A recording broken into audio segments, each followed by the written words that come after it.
Okay, Lee, what you seen this week? Have you ever accidentally sent an email to the wrong person at work? Yes. And that sinking stick feeling that you get when you realise it's too late to do anything about it.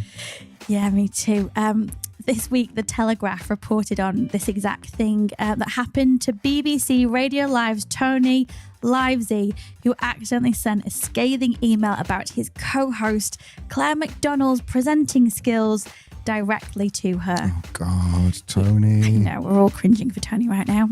But yeah, according to The Telegraph this week, BBC Radio 5 Live's Tony Livesey, don't listen to Radio 5, Livesey, reportedly sent this email meant for somebody else directly to his co-host Claire. In it, he criticised her presenting style, with a source telling the newspaper Claire received a message from Tony basically slagging her off, and she was livid. She no longer wants to work with him, and that has caused total chaos at the station, said source said. Understandable, really. Since the blunder, Claire McDonald has refused to work with him, leading to a major reshuffle at the station, with presenters filling new slots to accommodate the fallout. Tony has also lost his coveted drive time position, with Chris Warburton set to take over in December. Bit harsh, maybe. BBC spokespeople have been very clear and quick to downplay any direct link between this reshuffle and the feud. It's just a coincidence.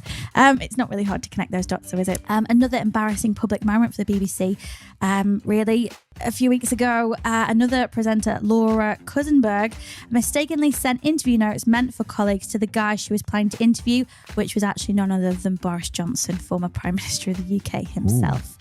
Ultimately, Boris Johnson's team cancelled that planned interview. Why? What did she say? Was it like bad stuff about him, or?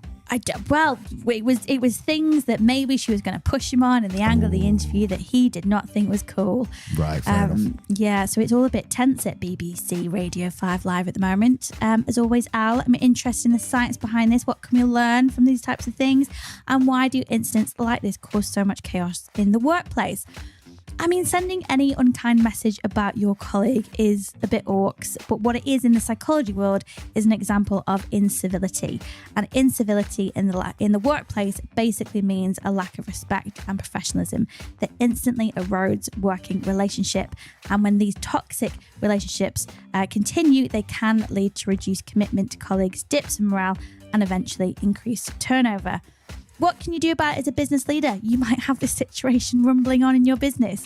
Disagreements are inevitable. Of course they are. They don't have to spiral into ongoing tension. And actually, studies show that effective communication and clearly enforced policies can lay the groundwork for a civil work environment. Basically, you want to provide your employees with clear guidelines on respectful conduct and help everyone understand what is expected. That will reduce the chance of any disputes escalating.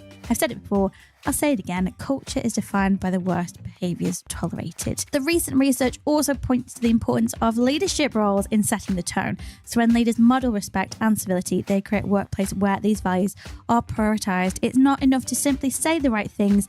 Employees need to feel that they have safe channels to voice concerns and feel genuinely heard.